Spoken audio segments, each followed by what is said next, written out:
نحمده ونصلي على رسوله الكريم أما بعد فأعوذ بالله من الشيطان الرجيم بسم الله الرحمن الرحيم মাদিন Arabic বুক 1 এর আজকের প্রথম নাম্বার ক্লাসে আপনাদের সকলকে স্বাগত জানাচ্ছি। আমি আব্দুর রাজ্জাক। তো আজকে আমাদের প্রথম ক্লাস। আর এই প্রথম ক্লাসে আমরা মাদিন আরাবিক বুক 1 যেটাকে আমরা দুরুসুল লুগাতিল আরাবিয়্যা লিগাইরিন নাতিকিনা বিহা এর যেই প্রথম পাঠ আদ-দারসুল আউয়াল লিখে দিচ্ছি আদ-দারসুল আউয়াল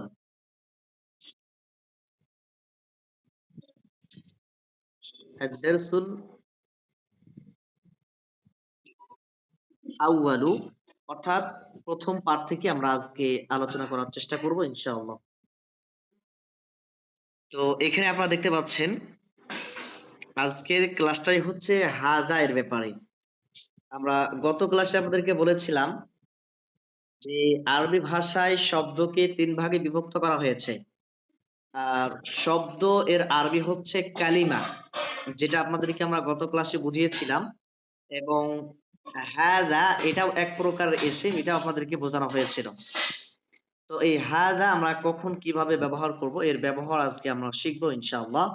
এবং কিভাবে প্রশ্ন করতে হয় এবং কিভাবে উত্তর দিতে হয় এগুলো আজকে আমরা শিখব ইনশাআল্লাহ।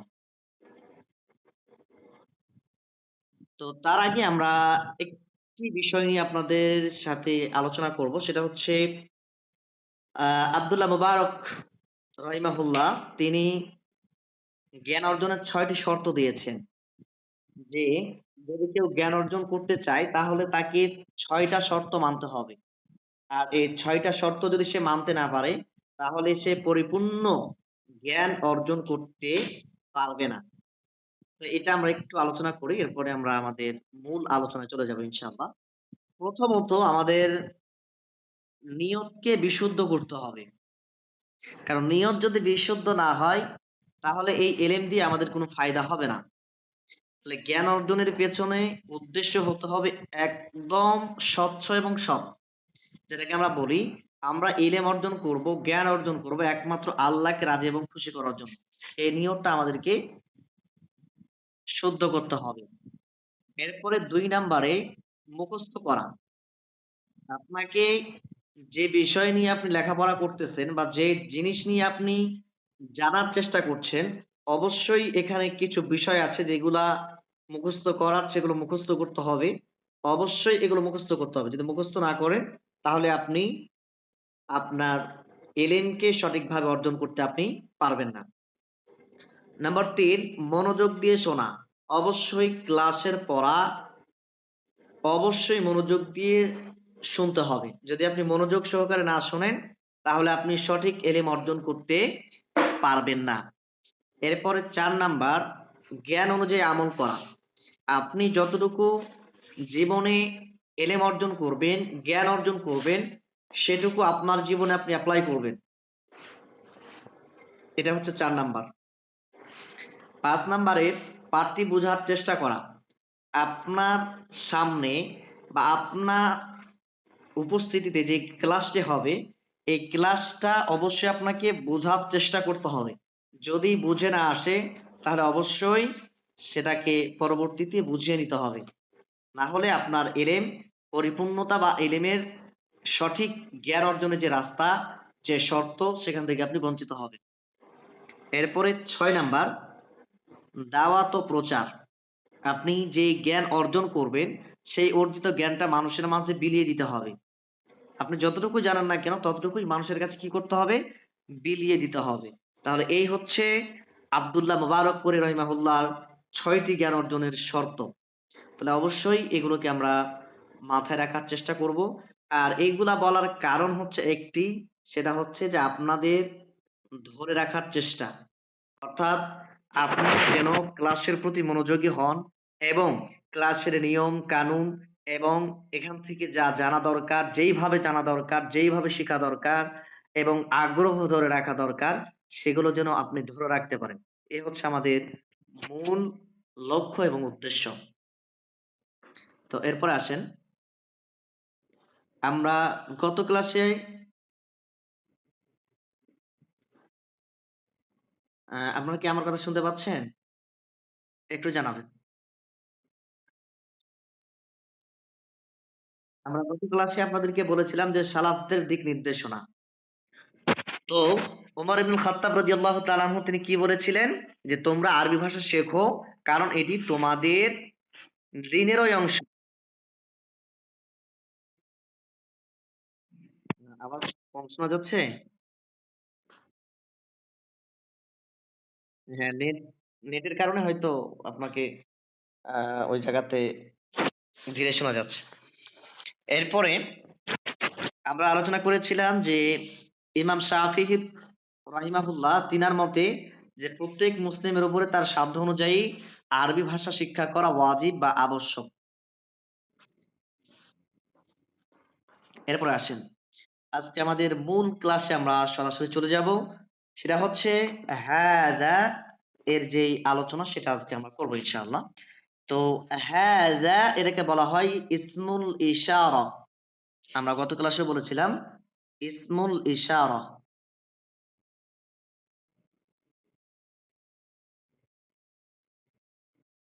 ইসমুল ইশারাতি এটা হচ্ছে আরবি। তো তাহলে ইসমুল ইশারা এর আরবিটা আমরা এখানে লিখে দিলাম ইসমুল ইশারা। তো এইখানে এর বাংলা অর্থ হচ্ছে নির্দেশক সর্বনাম। যেটা দ্বারা আমরা নির্দেশ করি। যেমন আমরা বলি যে একটি বাড়ি, তাহলে আমরা বলে থাকি যে যদি আমাদের অপরিচিত হয়, যদি আমরা না জানি তখন বলি যে, "এটি কি?" আপনার অপরিচিত কোনো জিনিস যখন আপনি দেখেন তখন আপনি বলেন, যে জানে তাকে বলেন যে, "এটা কি?" তো এই যে এটা কি যখন বলেন, এরকম আরবিতেও আছে যখন আপনি বলবেন যে, "এটা কি?" তখন আপনাকে হাযা ব্যবহার করতে হবে। তো এখানে দেখেন কিছু নিয়ম রুলস আছে যেটা আমরা এখন জানবো। তাহলে হাযা এই শব্দের অর্থ হচ্ছে এটি বা দিস।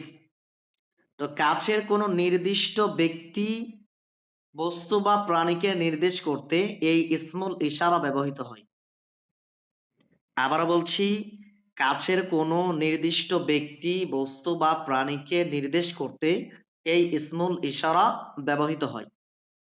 তো এইখানে দেখেন ছোট্ট করে একটা আমরা নোট করে দিয়েছি যে হাদা ব্যবহার করে আপনি পৃথিবীতে যেকোনো প্রান্তে, পৃথিবীর যেকোনো প্রান্তে অন্ততপক্ষে ইশারা করে কথা বলা শুরু করতে পারবেন ইনশাআল্লাহ। তাহলে এখান থেকে আমাদের মূল যেই বোঝার বিষয় সেটা হচ্ছে এই হাদা এটা ব্যবহার হয় কাছের কোনো নির্দিষ্ট ব্যক্তি, বস্তু বা প্রাণীকে নির্দেশ করতে। সাপোজ আপনি বলতেছেন যে এটা কি? তো এটা কি এর আরবি আমরা শিখবো। তার আগে আমি বলতেছি যে এখন দেখেন যে এটা কি? তো এটা কি এখন আপনি যে জানে যখন তাকে জিজ্ঞাসা করলেন তখন সে বলতেছে যে হাদা কিতাবুন। এটি একটি বই। তাহলে কাছের যখন কোন জিনিস বুঝাবে তখন আপনি কি ব্যবহার করবেন? হাদা ব্যবহার করবেন। আর দূরের জন্য কি কোন সময় কি ব্যবহার করতে হবে এগুলো আমরা পরবর্তী আমাদের যে স্লাইড আছে এখানে আমরা স্পষ্ট হতে পারবো। তো আমাদের এই যেহেতু যতটুকু আপনাদেরকে বলা হলো এতটুকু বুঝতে পেরেছেন কিনা? জি, আলহামদুলিল্লাহ। এরপরে আসেন। হাদা বনাম হাদিহি। হাদা বনাম হাদিহি। তো এখানে কথা হচ্ছে যে একটা কথা হচ্ছে যে পুরুষলিঙ্গ এবং স্ত্রীলিঙ্গ। তো যখন পুরুষলিঙ্গ বলতে এর আরবি হচ্ছে মুযাক্কার। পুরুষলিঙ্গকে আরবিতে বলা হয় কি? মুযাক্কার। আর স্ত্রীলিঙ্গকে আরবিতে বলা হয় মুআন্নাস। এই পরিভাষাগুলো একটু আমাদের মনে রাখার চেষ্টা করতে হবে এবং মুখস্থ করে নিতে হবে। আমরা বারবার আপনাকে পুরুষলিঙ্গ বা স্ত্রীলিঙ্গ বলব না। আমরা আরবি ভাষায় যেহেতু আমরা ভাষা শিখতেছি, আমরা আরবিতেই এগুলোর ব্যবহার করব ধীরে, ধীরে। তাহলে মনে রাখবেন যে পুরুষলিঙ্গ এর আরবি হচ্ছে মুযাক্কার আর স্ত্রীলিঙ্গের আরবি হচ্ছে মুআন্নাস। তো এইখানে দেখেন নির্দেশক হাযা। হাযা আপনি ব্যবহার করবেন যখন ব্যক্তি বস্তুটা যখন মুযাক্কার হবে, কি হবে? ব্যক্তি, বস্তু বা প্রাণীটা যখন মুযাক্কার হবে, অর্থাৎ পুরুষবাচক হবে, তখন আমরা কি ব্যবহার করব? হাযা ব্যবহার করব। যেমন এখানে উদাহরণ দেখেন, কলামুন, বাবুন। তাহলে কলামুন একটি কলম, বাবুন একটি দরজা। তো এখানে আমরা যখন নির্দেশ করব যে মা দ্বারা কিন্তু প্রশ্ন করা হয়। মা হাযা, মা হাযা এটি কি? সেক্ষেত্রে আপনি তখন কি বলবেন? হাযা কলামুন,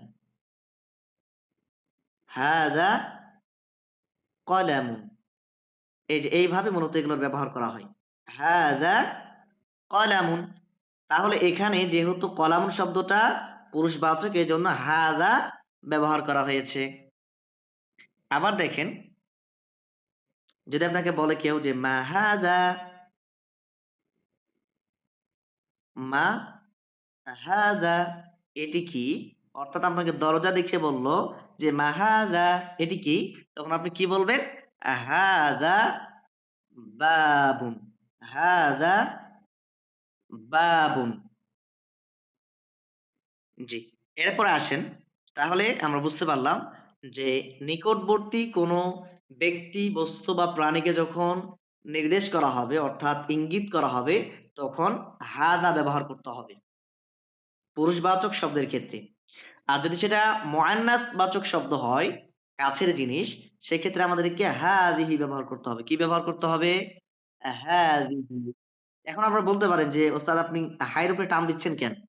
বা এই হায়ের নিচে টান দিচ্ছেন কেন? আসলে এখানে একটা কি আছে? খাড়া জবর খারাজের আছে। এগুলা এগুলা হচ্ছে আপনার স্লাইড গুলা তৈরি করা আপনার এআই এর মাধ্যমে তো এজন্য মূলত এখানে জবর জের হয়ে গেছে আরকি। তো এইখানে দেখেন এই হাযা কিন্তু এখানে কি আছে একটা খাড়া জবর আছে। অর্থাৎ এটা মূলত এভাবে ছিল যা এইভাবে ছিল। এখান থেকে কি করা হইছে? হাযা করা হইছে অর্থাৎ এই আলিফটাকে খাড়া করে দেওয়া হইছে। তো এখানে হাযিহির ক্ষেত্রেও একই। তাহলে কাছের কোনো ব্যক্তি, বস্তু বা প্রাণীকে যদি নির্দেশ করতে হয় সেক্ষেত্রে আমরা কি ব্যবহার করব? হাযিহি ব্যবহার করব। যেমন এখানে দেখেন সাআতুন। দেখেন তো পাশে একটা ঘড়ি দেখা যাচ্ছে। এই ঘড়ির আরবি হচ্ছে কি? সাআতুন। সাআতুন শব্দের অর্থ হচ্ছে ঘড়ি। তাহলে এখন বলেন যে আপনি হাযা সাআতুন বলবেন নাকি হাযিহি সাআতুন বলবেন? হাযিহি সাআতুন, হাযিহি সাআতুন। তাহলে আপনার এই বাক্যটা কি হবে? সঠিক হবে। যদি আপনি বলেন হাযা সাআতুন তাহলে এই বাক্যটা কি হবে না? সঠিক হবে না। বাক্যটি ভুল। এরপরে দেখেন সাব্বুরাতুন এর পাশে দেখেন একটা কি দেখা যাচ্ছে দেখেন তো ছোট্ট করে? ব্ল্যাকবোর্ড। এটার নাম কি? ব্ল্যাক তো ব্ল্যাকবোর্ডকে আরবিতে বলা হয় সাব্বুরাতুন, সাব্বুরাতুন। অবশ্যই যারা জেনারেল আছেন আপনারা আমার সাথে বলার চেষ্টা করবেন। উচ্চারণগুলো যেন ঠিক হয়ে যায়। ঠিক আছে? তাহলে ঘড়ির আরবি হচ্ছে কি? সাআতুন। ব্ল্যাকবোর্ডের আরবি কি? সাব্বুরাতুন। জি। তাহলে এখানে আমরা যদি এখন বলি যে মা হাদিহি প্রশ্ন করার ক্ষেত্রে আমাদের কি করতে হবে? এখন এই হাদিহি ব্যবহার করতে হবে। মা হাদিহি এটি কি? সেক্ষেত্রে আপনি কি বলবেন? হাদিহি সাব্বুরাতুন। হাদিহি সাব্বুরাতুন। জি। অথবা আপনি বলবেন হাদিহি সাআতুন। জি।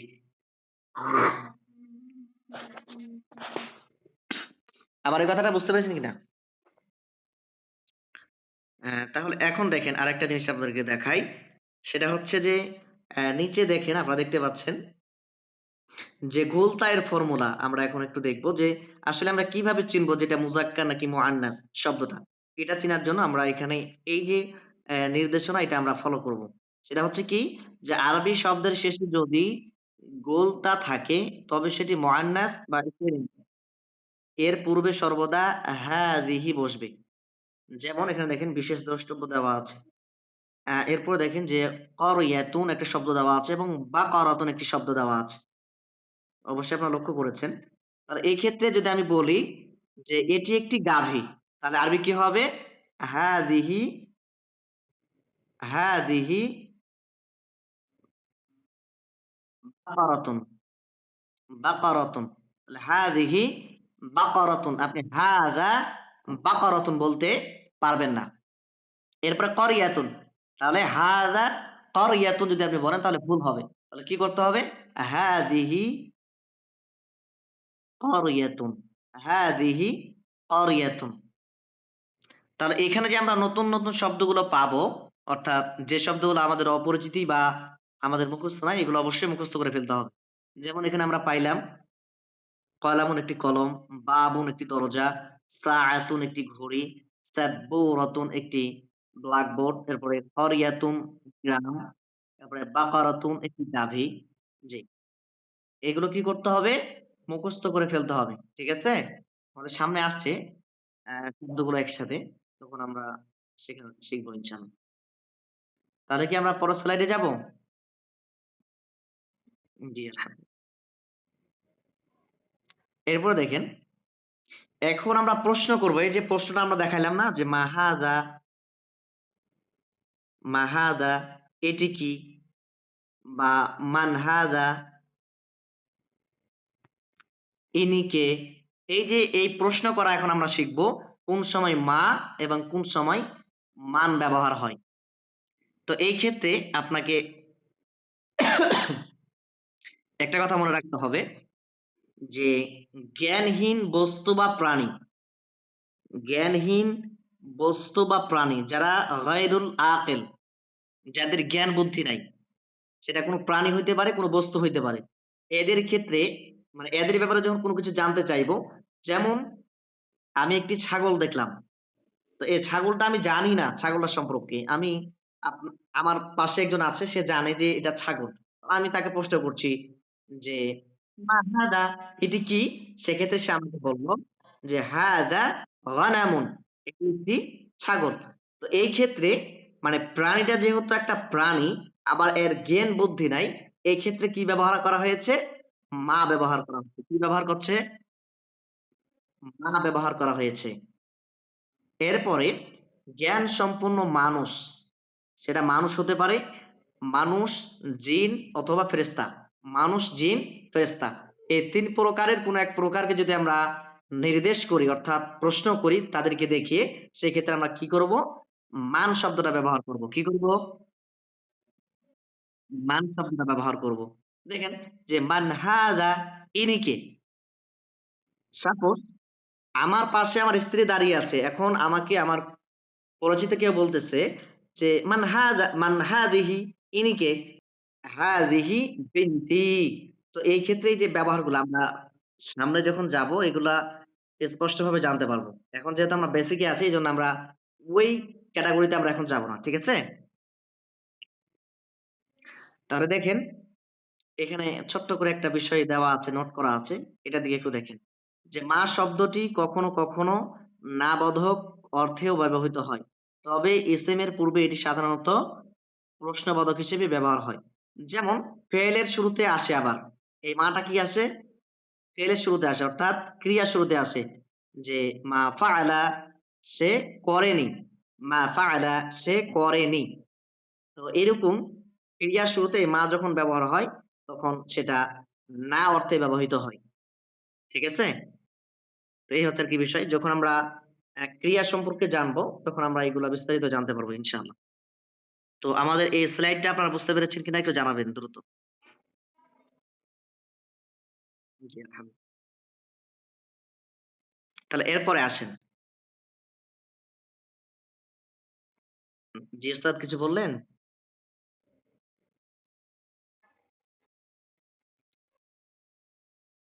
একটু কষ্ট করে মিউট করে ফেলেন।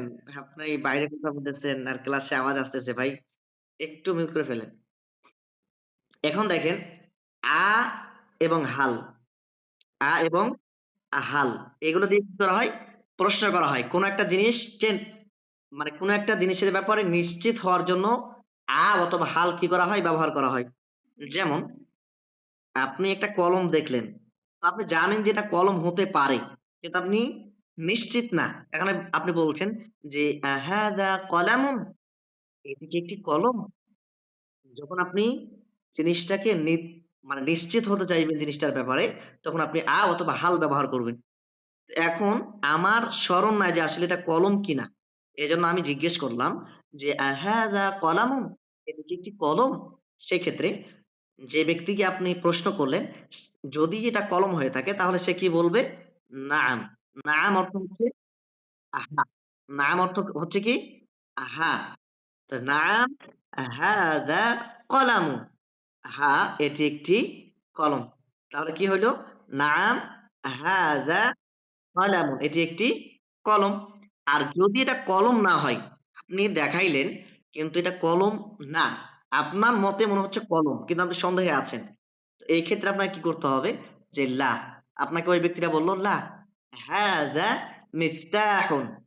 না, এটি একটি চাবি। তাহলে আপনি কলম বললেন, কিন্তু কলমটা কি নয়? আপনি নিশ্চিত না যে এটা কলম।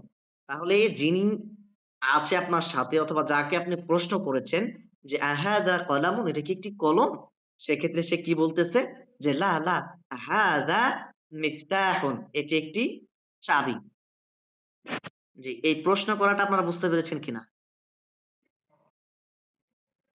তাহলে যদি হয় অর্থাৎ তাহলে নাম হবে। আর যদি না হয় তাহলে কি হবে? লা হবে এবং পরে আপনাকে সেটা সংশোধন করে দিবে যাকে আপনি প্রশ্ন করবেন ওই ব্যক্তি।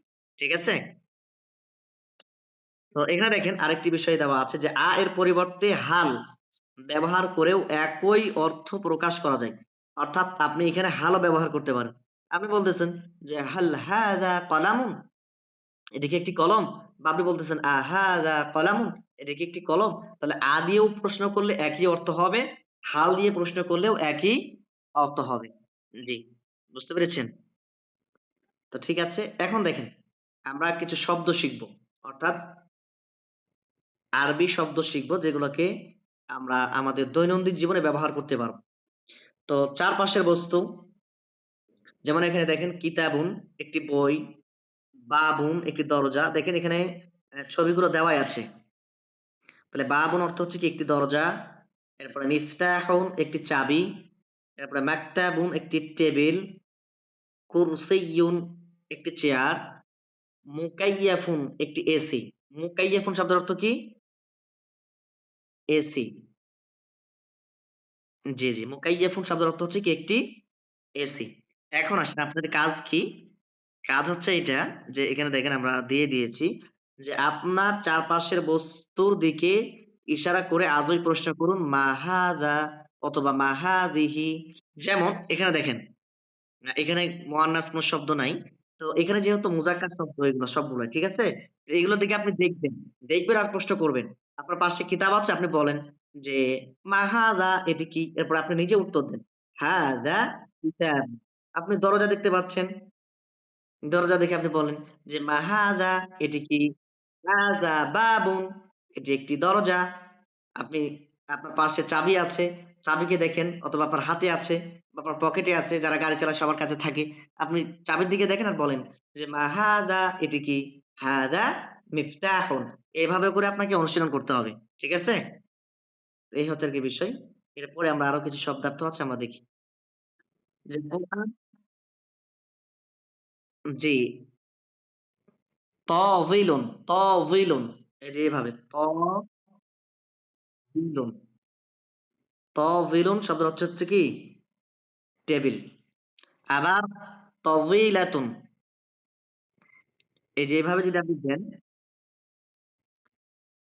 তাওয়ি তাওয়িলুন বা তাওয়িলাতুন মুয়ান্নাস কিন্তু যদি আপনি স্ত্রী বানাতে চান তাহলে কি হয়ে যাবে? তাওয়িলাতুন তাহলে এর অর্থ হবে লম্বা। এর অর্থ কি? লম্বা। হুম। শব্দগত একটু রেফারেন্স হওয়ার কারণে অর্থ কি হয়ে গেছে? পুরাই চেঞ্জ হয়ে গেছে। তাহলে এগুলো একটু মনে রাখার চেষ্টা করবেন। এরপরে আসেন কোরআন ও দৈনন্দিন জীবনের প্রাণী। যেমন এই যে কালবুন, কালবুন শব্দটা কিন্তু কোরআনে ব্যবহার হয়েছে। আবার বাকারাতুন কোরআনে ব্যবহার হয়েছে। কিত্তাতুন হাদিসে ব্যবহার হয়েছে। তারপরে হিমারুন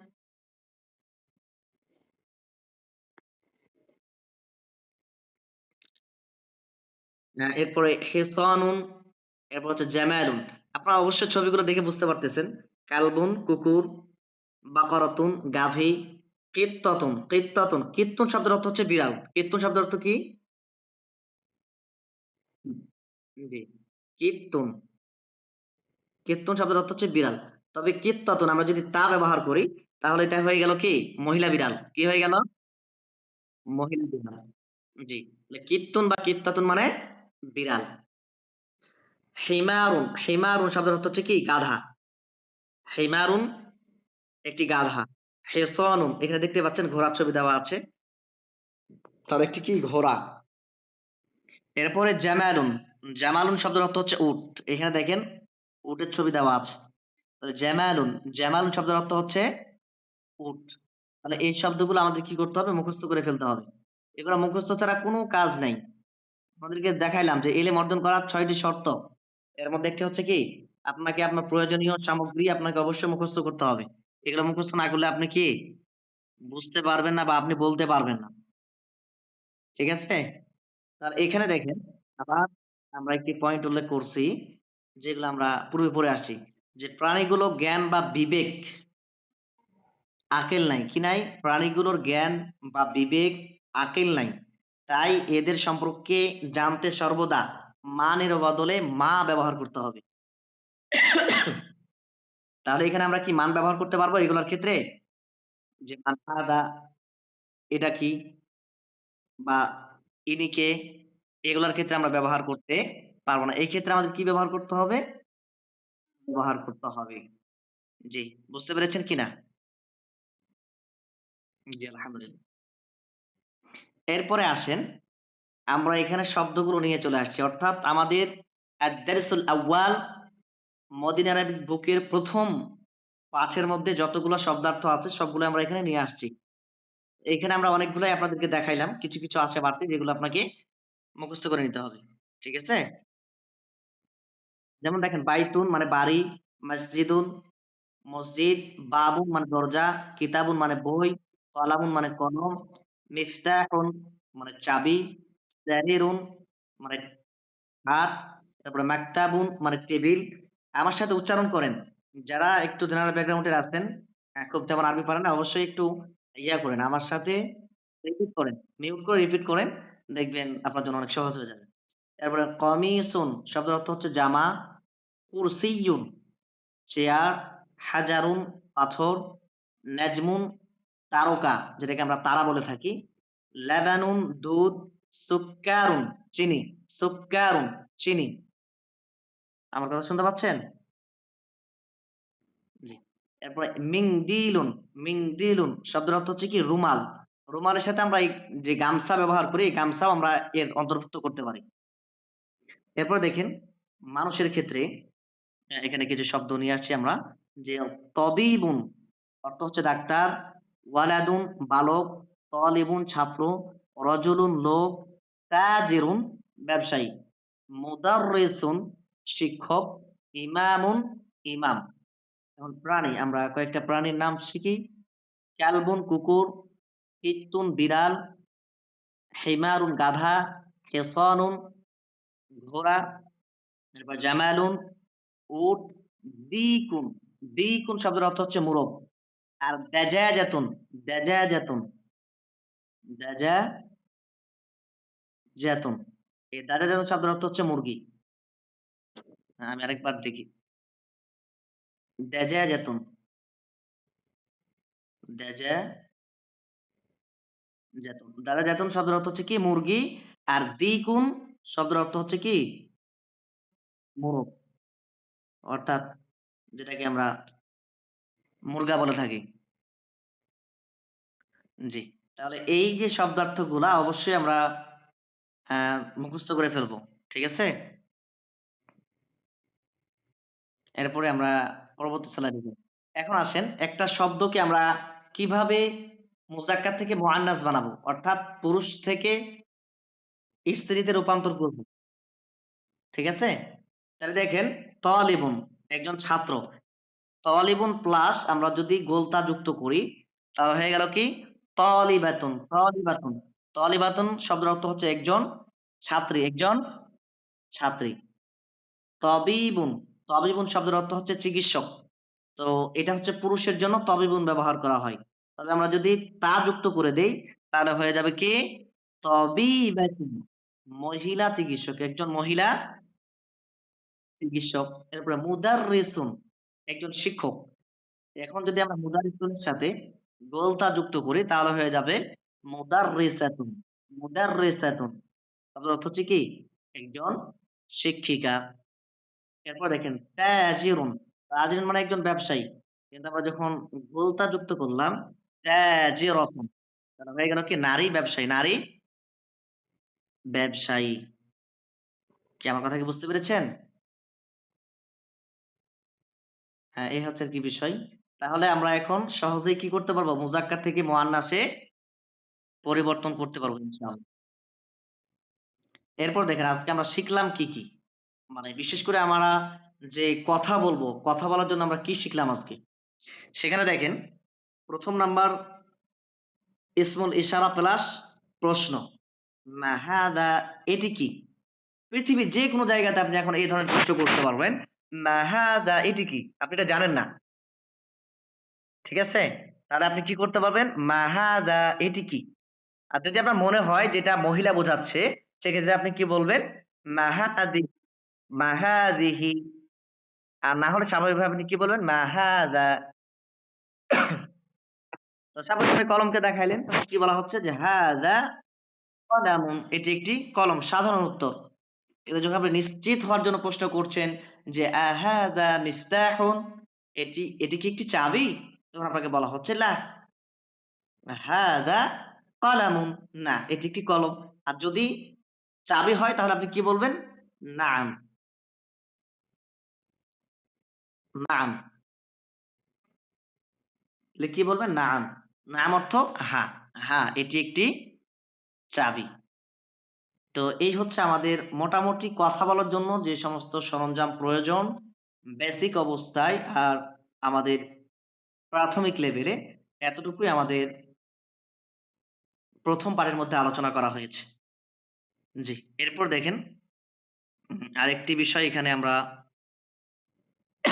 নোট করেছি। সেটা হচ্ছে যে মাত্র ৪ টি বাক্যের এই প্যাটার্ন ব্যবহার করে আপনি যেকোনো বস্তু নিয়ে অনর্গল আরবিতে কথা চালাতে পারবেন ইনশাআল্লাহ। তো আমরা যে এখানে বলেছি আসলে এই কথার সাথে মিল আছে কিনা আপনারাই বলেন একটু। যে এই কাজগুলো আমাদের দৈনন্দিন লাগবে। আপনি চাকরির ক্ষেত্রে বলেন বা কথা বলার ক্ষেত্রে বলেন, যেকোনো জায়গায় যখনই আপনি আরবি ব্যবহার করতে যাবেন, সব জায়গাতে আপনি কি করবেন? এগুলো ব্যবহার করবেন। কারণ সবকিছু আপনার জানা নেই।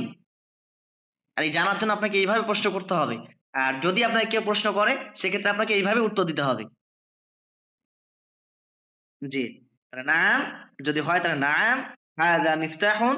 আর যদি না হয় তাহলে লা হাযা কলামুন। এইভাবে আপনাকে কি করতে হবে? কথা বলার প্র্যাকটিস করতে হবে। তো এইজন্য প্রচুর পরিমাণে কি করতে হবে? অনুশীলন করতে হবে। এই অনুশীলন করার বিপরীত বা বিকল্প কোনো রাস্তা নাই। এখন আপনার কর্তব্য হলো যে আমরা যে শব্দার্থগুলা পড়লাম এবং শব্দগুলো আপনাদেরকে শিখাইলাম, যেগুলো মুখস্থ করতে বললাম, এগুলা দিয়ে আপনি কি করবেন? প্রশ্ন করবেন আর এইভাবে করে আপনি কি করবেন? বাক্য তৈরি করবেন। এইভাবে আপনাকে কি করতে হবে? বাক্য তৈরি করতে হবে। তাহলে দেখবেন কথা বলার ক্ষেত্রে আপনার কথা স্পষ্ট হবে এবং আপনি সহজে কথা বলতে পারছেন এবং লেখার যে দক্ষতা সেটা আপনার অর্জন হবে। ঠিক আছে? এই হচ্ছে আরকি বিষয়। তো এরপরে চলেন আমাদের আজকের মানে কাজ কি থাকবে আপনাদের জন্য? আপনাদের দৈনন্দিন প্র্যাকটিস, কোরআন রিসার্চ। এক্ষেত্রে ঘুমানোর পূর্বে পঠিত সূরা আল মুলক থেকে মান এবং মা এর ব্যবহারগুলো খুঁজে বের করে খাতায় নোট করুন। অর্থাৎ আপনাদের বাসার কাজ থাকবে কি?